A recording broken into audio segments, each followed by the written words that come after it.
duumessa keessaan hin dubbatu dinqii gurguddaadhaan milikkite hedduu ija namaa duratti hojjetu uleen bofatee qomni sulee ta'ee kan warra sobduudhaan liqimse raajotaan mootota gurguddoota keessa hin jiru kaakan akka Musee uleen bofatee qomni sulee ta'ee kan warra sobduudhaan liqimse raajotaan mootota gurguddoota keessa hin jiru kaakan akka Musee garuu Museenis galbaan keenye kaaraata beekachuunsa saba kaatiise ofii erbeeru buusa kaakuu Waaqayyo gaadheessine amma biyya kanaanii inni gara jigeenye achi yaale ijaanii.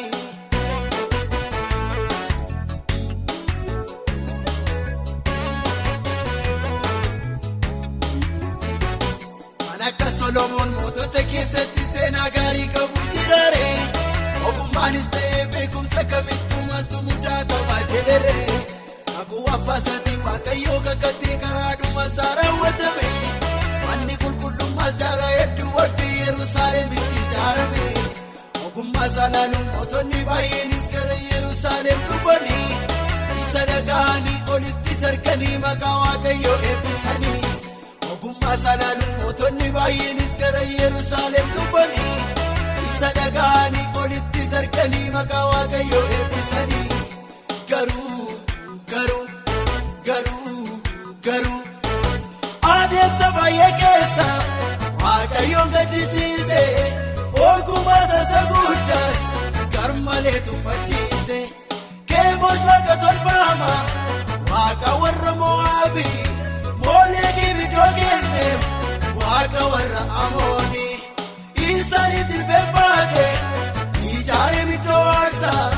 jalqaba bareeduyyuu dhumni isaa hin fokkiisa.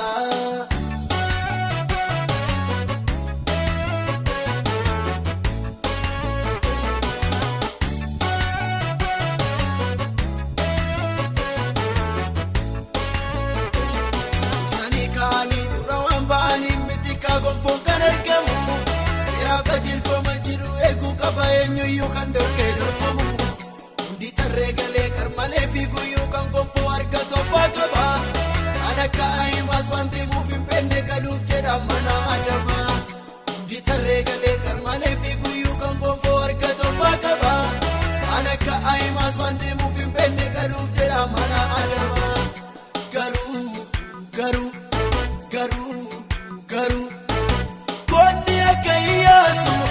Sabaga guddoo ga'u loonii kan dhibamaasu Waaqarraa nuuf akkaabu mootiin akka Daawiti seenaa gaggaarii qabu mootummaa isaa keessattis fiixaan ba'umsa qabu Luukaas raajii duuka isa soban dubbanne baay'ee ta'u waliin maaka dhiirallee dhugaa dhabne.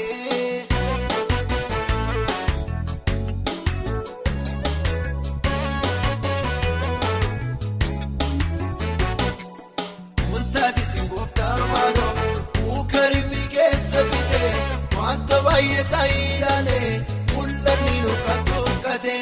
halkamni keenya toleera har'a baay'ee nu eebbisu barri keenya ulfaataadha nu wajjinuma fokkisu wantaas isin gooftaa maaloo mukarimmi keessa fide wanta baay'ee saayilaalee mul'anni nuka tukkate halkamni keenya toleera har'a baay'ee nu eebbisu. Barri keenya ulfaataadha nu wajjinuma fokkisu barri keenya ulfaataadha nu wajjinuma fokkisu barri keenya ulfaataadha nu wajjinuma fokkisu barri keenya ulfaataadha.